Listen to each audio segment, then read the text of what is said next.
코로나 위기에 따른 거리 두기가 어느새 일상이 되면서 배달도 포장도 간편한 패스트푸드점 자주 이용하실 텐데요. 그런데 유명 햄버거 업체들의 위생 상태는 해가 갈수록 더 나빠지는 것으로 조사됐습니다. 특히 업계 평판도 1위에 오른 업체가 식품위생법 위반 건수도 가장 많은 것으로 취재 결과 확인됐습니다. 송지인 기자입니다. 가격 대비 품질, 이른바 가성비를 강점으로 내세웠던 프랜차이즈 업체 맘스터치. 인기에 힘입어 지난 8월엔 치킨 전문점 가운데 브랜드 평판 1위에 올랐습니다. 그런데 식약처 조사 결과 맘스터치는 지난 3년 동안 위생 불량 등 식품위생법 위반으로 적발된 건수가 업계에서 가장 많은 것으로 드러났습니다. 가맹점 수가 업계 1위를 다툴 정도로 많고 직영점 없이 가맹점으로만 운영되다 보니 상대적으로 관리가 힘들 수밖에 없다는 게 업계의 설명이지만 이름값만 믿고 먹던 소비자들은 불안할 수밖에 없는 상황입니다. 다른 유명 햄버거 업체들이라고 사정이 크게 다르지 않습니다. 가맹점이 가장 많은 롯데리아는 3년 동안 116번 식품위생법을 위반해 업계 2위에 올랐고 최근 햄버거병 유발 의혹으로 다시 검찰 수사를 받고 있는 맥도날드가 75건으로 뒤를 이었습니다. 최근 3년 동안 유명 햄버거 업체들의 식품위생법 위반 건수가 꾸준히 증가한 데다 위반 내용 가운데 이물질이 들어간 경우가 가장 많았던 것도 소비자 불안을 더하고 있습니다. 치킨 프랜차이즈 업체들까지 합치면 지난 6월까지 3년 동안 식품위생법 위반으로 적발된 건만 모두 816건에 달합니다. 치킨과 햄버거는 우리 국민들의 대표적인 먹거리입니다. 식품위생법 위반이 증가하고 있다? 우리 국민들은 크게 불안할 수밖에 없습니다. 지자체와 이 보건당국의 단속이 강화돼야 되고요. 이 식품 본사들의 위생교육도 체계화돼야 됩니다. 치킨이나 햄버거를 먹고 복통과 구토를 호소하는 소비자도 매년 폭증하고 있습니다. 어떤 이유에서든 소비자들의 인기를 얻었다면 그에 맞는 식품 안정성 확보도 반드시 필요해 보입니다. YTN 송진입니다. 음악을 크게 튼 차량이 신호도 무시한 채 비틀비틀 차선을 넘나듭니다. 차를 몰고 있던 건 고등학생들. 결국 정차해 있던 승용차를 들이받는 사고를 냈습니다. 알고 보니 아버지 면허증을 몰래 가져다 휴대전화 앱으로 빌린 차였습니다. 이른바 장롱면허라 운전한 적 없던 이민영 씨는 한 달 전쯤 우편함을 보고 깜짝 놀랐습니다. 속도 위반 범칙금 통지서가 날아온 겁니다. 경찰 조사 결과 이 씨가 잃어버린 지갑에서 면허증을 습득한 고등학생 둘이 렌터카를 빌려 운전한 것으로 드러났습니다. 미성년자들이 빌린 차로 사고를 내는 사례가 좀처럼 끊이지 않는 건 운전자와 신분증 주인이 같은지 확인하는 절차가 없기 때문입니다. 특히 비대면 차량 공유 서비스는 휴대전화에 앱을 깔고 전화기와 같은 명의의 면허증과 결제할 카드를 등록만 하면 됩니다. 부모 명의로 된 휴대전화를 쓰는 청소년이 부모 면허증과 카드를 몰래 가져다 이용하면 알 방법이 없습니다. 업체들은 허점이 있다는 걸 인정하면서도 시스템을 바꾸긴 어렵다고 말합니다. 하지만 전문가들은 충분히 보안을 강화할 수 있다고 지적합니다. 차에 탈 때마다 얼굴을 촬영하게 해 등록된 면허증 사진과 비교하는 등 추가 인증을 거치면 된다는 설명입니다.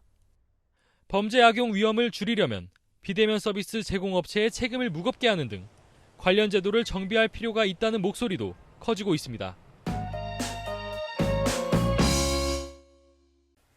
미국 대선의 풍향계가 될 첫 TV 토론이 조금 전 90분의 접전 끝에 막을 내렸습니다. 트럼프와 바이든 두 후보는 코로나19와 인종 갈등 문제 등 국내 현안을 두고 치열하게 격돌했습니다. 국제부 조수연 기자와 함께 자세한 내용 살펴보겠습니다. 어서 오세요. 네, 안녕하세요.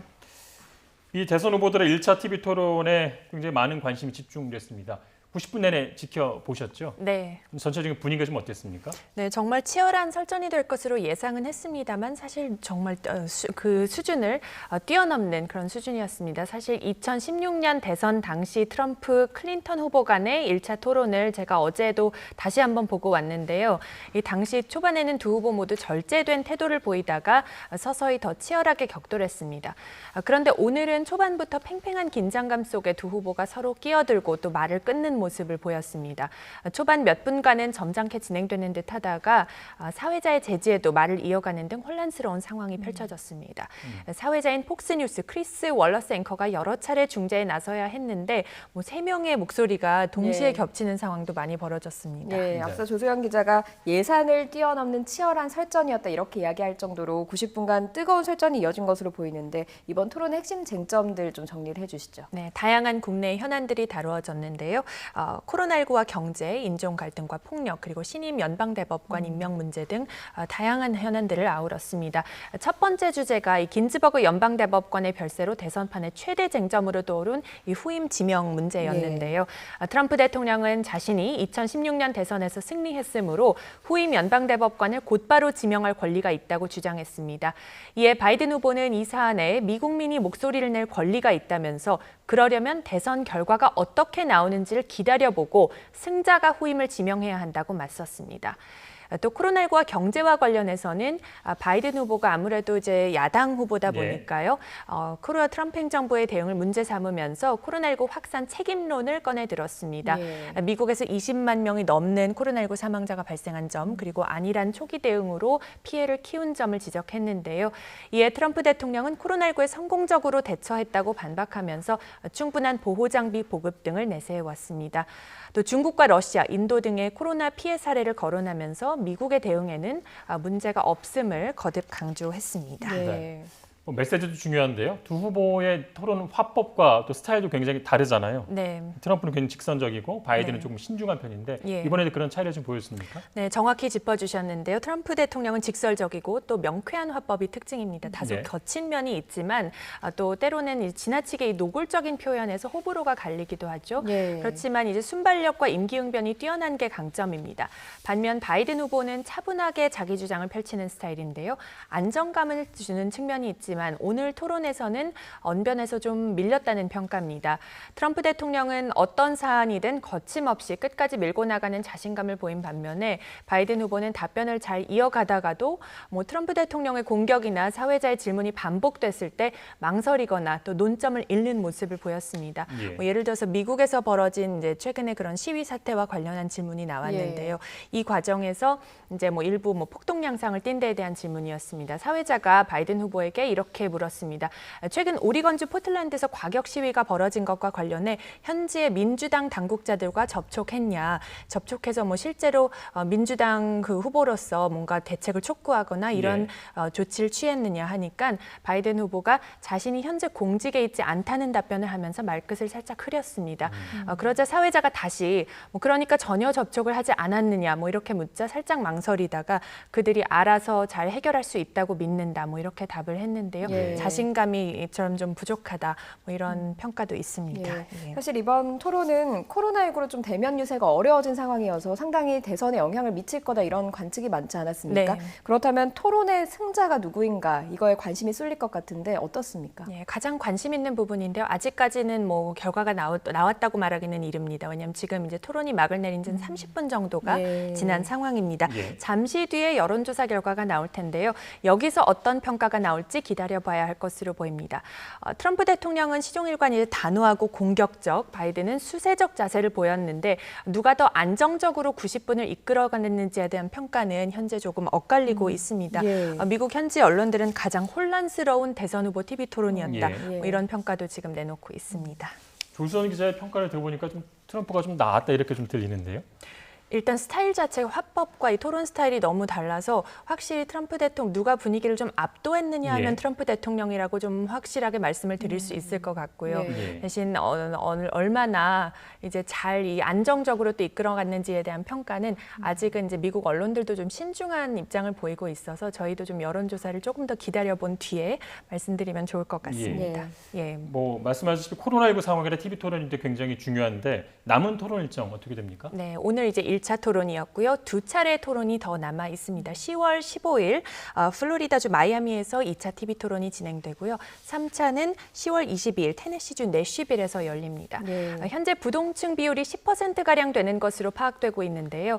코로나19로 대부분 유세 활동이 중단된 만큼 남아있는 TV 토론들이 부동층 표심 잡기에 중요한 변수가 될 전망입니다. 우리로서는 3차 토론에 가장 관심이 집중됩니다. 왜냐하면 이 국제 이슈를 주제로 할 것으로 예상이 되는데 한미 관계나 대북 노선 등 동북아 정책도 다뤄질 가능성이 큽니다. 2차 토론은 통상 유권자 패널과 함께하는 방식으로 진행돼 왔는데요. 올해는 코로나 사태 때문에 예년과 다르게 진행될지 좀 더 기다려 봐야겠습니다. 네, 조금 전 끝난 미 대선 첫 TV 토론회 국제부 조수연 기자와 함께 살펴봤습니다. 고맙습니다. 제주에서 일가족 5명이 탄 차량이 뒤집혀 차에 타고 있던 일가족 가운데 1명이 숨졌습니다. 제주 서봉소방서에 따르면 오늘 오후 2시 10분쯤 제주시 애월읍 평화로 상행선 제주 운전면허 시험장 앞에서 A씨가 몰던 차량이 연석을 들이받고 뒤집혔습니다. 이 사고로 차에 타고 있던 일가족 5명 가운데 생후 4개월 영아가 숨지고 A씨 등 나머지 4명이 다쳤습니다. 나무로 만든 조선시대 부처상입니다. CT, 컴퓨터 단층 촬영으로 안을 보니 천과 문서가 가득 들어 있습니다. 불상에 영혼을 불어넣는 의미에서 기원을 담은 복장품을 넣은 겁니다. 아래쪽에 보이는 건 귀한 복장품을 넣은 후령통입니다. CT와 X선, 감마선, 적외선 등을 통한 진단은 국보를 훼손하지 않고도 어떻게 만들어졌는지, 성분은 뭔지도 알 수 있게 해줍니다. 신라를 대표하는 유물인 기마인물형 톡입니다. 조각 작품처럼 보이지만 X선으로 보면 주전자 기능이 있다는 걸 알 수 있습니다.